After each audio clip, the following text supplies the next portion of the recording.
Lolo lolo lolo lolo la la la la lolo lolo lolo. Bonjour à tous, alors aujourd'hui on est en présence d'Hervé Beignoud, Panetta, qui va nous raconter un petit peu ce qu'il va pouvoir apporter, et on en est certain, à César et Brutus. Alors d'abord Hervé, ça serait bien que tu te présentes, parce qu'ils ne te connaissent pas, et moi je te connais un petit peu, mais j'aimerais bien que tu nous détailles un petit peu ton parcours. Bon, avec plaisir, je suis né à Lyon, fier d'être lyonnais. J'ai grandi à l'étranger. Bon, après cette enfance multiculturelle, si je puis dire, m'a donné un regard un peu différent, ouvert sur les gens et les cultures. Et puis, je suis super fier d'avoir vécu ça parce que ça m'a apporté énormément.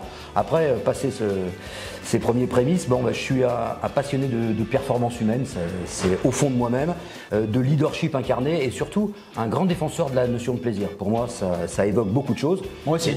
C'est parfait. Moi aussi, j'adore le plaisir. Super. Et c'est dans tous les aspects de ma vie. D'ailleurs, j'en ai fait une philosophie que je transmets aux entreprises et puis aux gens à l'intérieur des entreprises, ceux que j'accompagne. Parce que pour moi, la philosophie, c'est PSP, plaisir, solidarité, performance, qui est très proche de celle de chez César et Brutus, bien entendu. Et puis, pour moi, la performance durable, il n'y a que ça qui m'intéresse. C'est que la conséquence du plaisir et de la solidarité dans l'action. S'il n'y a pas de plaisir, il n'y a pas de performance. En tous les cas, pour moi, il n'y a pas de performance durable. Pas de performance durable. Alors, tu as un parcours assez impressionnant, hein. J'ai lu un peu ton CV, un très long CV, très beau CV. Ouais. Tu peux nous raconter un peu ton parcours, un peu dans le détail? Dans le détail, non, parce qu'autrement on va finir très tard. Hein. Bon, on va commencer par le pompeux un peu. J'ai quelques diplômes, comme tous les gens qui travaillent un peu là-dedans. J'ai un diplôme, un master en marketing opérationnel à l'international. En même temps, en management des organisations, c'était très important pour moi. Et puis après, je suis, ça aussi c'est très pompeux, certifié coach à l'international, parce que j'ai la chance de parler plusieurs langues, puisque j'ai vécu dans plusieurs pays. Dans quelle langue? Français, anglais, espagnol, italien, portugais. Ah oui, quand même. Voilà, je peux. Donc en fonction de ça, j'ai aussi des spécialités, parce que pour ce que j'aime le plus, je parlais de performance humaine, j'ai des spécialités en préparation mentale, je me suis beaucoup formé et je me forme encore, et puis aussi en PNL, programmation neuro-linguistique et hypnose. Voilà. Après 9 ans, si je puis dire, de passer dans un très grand groupe international, je ne citerai pas le nom parce que je n'ai pas le droit de le citer, j'ai décidé de fonder ma propre société qui s'appelle OPCOM, Optimisation de la performance, par l'étude du comportement et du mental. Et ceci, je suis assez fier de le dire, c'était le premier centre à la création de performance comportementale et mentale en France. J'ai été le premier. Un précurseur. C'était un précurseur. Après, quelques-uns m'ont bien entendu suivi. J'ai aussi conçu une application digitale d'auto-coaching et d'aide à la décision destinée aux grandes entreprises, aux dirigeants, aux managers, aux sportifs de haut niveau pour les aider justement pour la décision. Et puis avec mes équipes, on a accompagné plus de 1500 collaborateurs dans des grandes entreprises, des petites et des moyennes, je sais pas quoi moi, EDF, JL Events, Fédération Française de Foot, dans l'immobilier, dans l'automobile, enfin une pléiade de grandes entreprises, de petites et de moyennes et des entreprises en transformation. D'accord. Donc dans quelques jours, tu vas rejoindre César et Brutus. Oui. Et du coup, pourquoi tu as choisi de rejoindre César et Brutus? Qu'est-ce qui a été ta motivation? Ça c'était très simple. On s'est rencontrés et on s'est aperçu qu'on partageait simplement la même vision. Ouais. Déjà, ça démarre bien. Ouais. Après, on a rencontré donc Amaury et puis ses équipes, dont tu fais partie. Et bien entendu, quand on a vu qu'ils voulaient structurer, sans formater, en même temps performer sans mettre sous pression, mettre l'humain au centre de la performance, le tout avec une super énergie qui est rare dans l'entreprise. Moi j'ai dit je vais vous proposer de monter un QG de la performance pour structurer la montée en puissance du réseau. Tout simplement ça, et tout était réuni, quoi. Ok. Alors dans ce QG de la performance, quelle méthode tu vas utiliser? Alors au niveau des méthodes, pour moi j'aime bien parler de ça parce que c'est comme ça que je conçois, c'est un terrain de jeu que je veux mettre en place. Donc un terrain de jeu clair, structuré, stimulant et surtout qui inspire sur les meilleures méthodes de management, sur les meilleures méthodes du sport de haut niveau, sur les forces de sécurité. Voilà ce que je veux mettre carrément en place, quoi, je veux dire. Ok, on arrive bien à voir ce que ça peut donner dans le monde du sport, mais alors qu'est-ce que ça peut apporter dans le monde de l'entreprise et particulièrement chez César et Brutus concrètement? Mon terrain, c'est le comportement, c'est le mental, c'est l'attitude intérieure quand on bosse sous pression. Ce qui fait la différence, c'est ce qu'on pense, c'est ce qu'on ressent et surtout comment on va réagir face aux doutes et au stress. Voilà ce qui m'intéresse. Moi, ma méthode, elle est sur 4 piliers qui sont d'ordre essentiel. C'est mieux se connaître et mieux s'écouter parce que quand on fait ça, on sort du carcan habituel où on est au mode automatique, ce qu'on appelle dans notre métier de coach.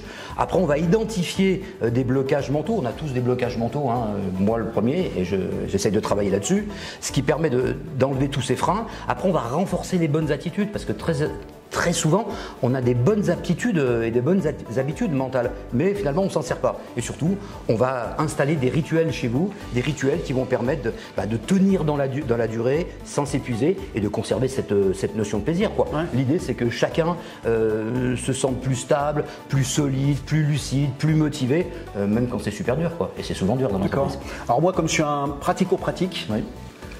Si je prends un métier, par exemple, conseiller transaction, concrètement, ça peut être quoi? Bon, les actions. Alors, je vais faire sommaire parce qu'autrement on va faire des pages. Ouais, oui. Bon, c'est des gens qui vivent de la pression, du rejet, du doute. Enfin, quand tu enchaînes des refus toute la journée, normalement, ça te pète un petit peu ton envie. Oui. On est bien d'accord. Donc moi, je vais intervenir sur plein de critères, déjà dans la connaissance de soi, je l'ai dit, mais surtout pour retravailler leur dialogue intérieur, ce qu'ils se disent, parce que dans ces cas-là, on se dit qu'on n'est pas bon, on se dit qu'on n'y arrive pas. Moi, je vais les aider, j'ai des méthodes. Deuxièmement, je leur donne aussi des rituels mentaux d'activation simple, c'est-à-dire qu'ils vont avoir des réflexes automatiques, ce que j'appelle moi des offres à tiroir en fonction des situations. Et puis enfin, je vais leur apprendre des réflexes d'ancrage. On ancre quelque chose de manière à ce que quand on se retrouve dans la situation, on peut mettre des choses, c'est-à-dire automatiquement. Et encore bien d'autres choses que j'aurai l'occasion, bien entendu, de développer avec vous. Hein, d'accord. Voilà. Donc tu vas partir de cas concret terrain. Concret terrain, voilà. Conseiller, et puis essayer en fonction des situations, de l'aider à se sortir d'une situation où il pourrait se sentir. Tu as dit des cas concrets, transactions, syndic, tous ces gens-là, je vais bien entendu travailler avec toi, notamment dans ton service, avec tous les services, pour pouvoir descendre et mettre des cas concrets avec des outils concrets. Voilà. L'objectif, c'est qu'ils se sentent plus prêts, confiants, stables. Voilà, c'est l'idée, quoi, je veux dire. Voilà. Des collaborateurs syndics, par exemple. Bon, les collaborateurs syndics, si je puis me permettre, ils peuvent se sentir parfois, je dirais, invisibles, même si c'est pas tellement correct de dire ça. Ouais. Je vais les reconnecter à leur rôle, à l'impact qu'ils ont réellement sur l'entreprise. Je travaille leur fierté d'exécution et leur sentiment d'utilité pour toutes ces actions, quoi qu'il en soit, que ce soit ce service ou les autres. On va fournir des process simples, concrets. Tout est mis sur le terrain très rapidement, en moins de 2 minutes. Une grille mentale, des check process, des tops, des rituels express, des capsules audio. Voilà. Et puis pour ceux qui sont déjà en haute performance, eh bien on va les aider parce que parfois on atteint un plafond de verre à surperformer, comme on dit voilà. Et on a des techniques de sport de haut niveau qui sont au point. On va mettre ceci chez César Rebaud. D'accord. Donc à la fois des techniques pour aider les collaborateurs à se sentir plus en confiance, à se sentir moins invisibles, et puis d'autres techniques qui vont leur permettre de dépasser des plafonds de verre. C'est ça, trois techniques. Une première technique, je dirais, de base pour ceux qui travaillent. Une deuxième technique de développement et une troisième technique de surpassement quelque part. C'est super ça. Est-ce que les collaborateurs, les conseillers immobiliers, conseillers location, c'est bien, mais est-ce qu'il y a aussi quelque chose pour le board ? Alors pour le board, ça me fait sourire, mais en même temps, je suis super content parce que quand j'ai rencontré Amaury et puis vous-même, vous avez dit on va commencer par moi. Généralement, les entreprises qui commencent par le board, ça se passe bien ou très bien. Pourquoi ? Parce que quand tu dis que tu veux donner aux gens des clés pour qu'ils se forment alors que toi-même, tu n'as pas fait le tour de ta question, généralement il y a un problème. Donc oui, bien entendu, j'ai une liste très longue à l'après-vert. Ici, ce que je vais essayer de faire, c'est quelque part, je vais vous challenger, je vais vous donner 3 points qui, pour moi, sont cruciaux. Je vais vous aider sur la posture de leader, vous ne m'avez pas attendu. Mais il y a des choses que j'ai travaillées et qui sont claires. Comment on est aligné, comment on est justement clair, comment on peut incarner son rôle de leader. Après, la stabilité en turbulence. Tu sais bien de quoi je parle dans ce cas-là. Comment rester lucide, même quand le bateau il tangue, quoi, je veux dire. Et puis après, l'impact relationnel, c'est mon métier de base. C'est là où tout se joue pour moi.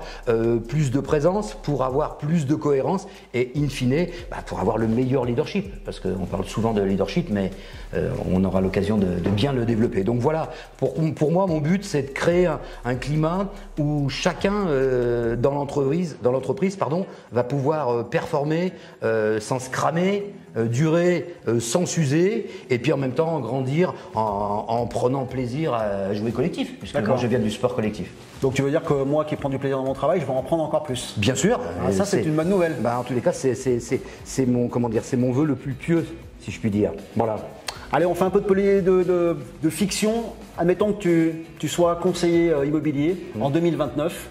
Qu'est-ce que tu te dirais à toi-même en 2029 si tu étais conseiller immobilier chez César et Botus? Donc tu me proposes une projection concrètement. Ouais, une projection. Ah, j'aime bien ce challenge. Bah, je sais pas, je dirais bravo à toi, bravo. Tu as osé, tu as grandi, tu t'es aligné et puis surtout tu as kiffé parce que chez nous, au QG de la performance, eh ben, on ne conquiert pas par la force, mais on conquiert par le plaisir, par la solidarité et surtout un mental d'acier. Voilà ce que je dirais. Ok, très bien, super. Merci Hervé d'avoir passé un peu de temps avec nous. Et puis on se retrouve pour une prochaine vidéo. Ouais, c'est un grand plaisir. Enfant et notamment mon fils. Je prends un cheveu, je le mets là, comme ça. Je prends un deuxième cheveu et je le mets là. Et là, je fais ça. Ah. Et là, essayez les gars. On fait comme ça, non? Ouais, mot de la fin, mot de la fin.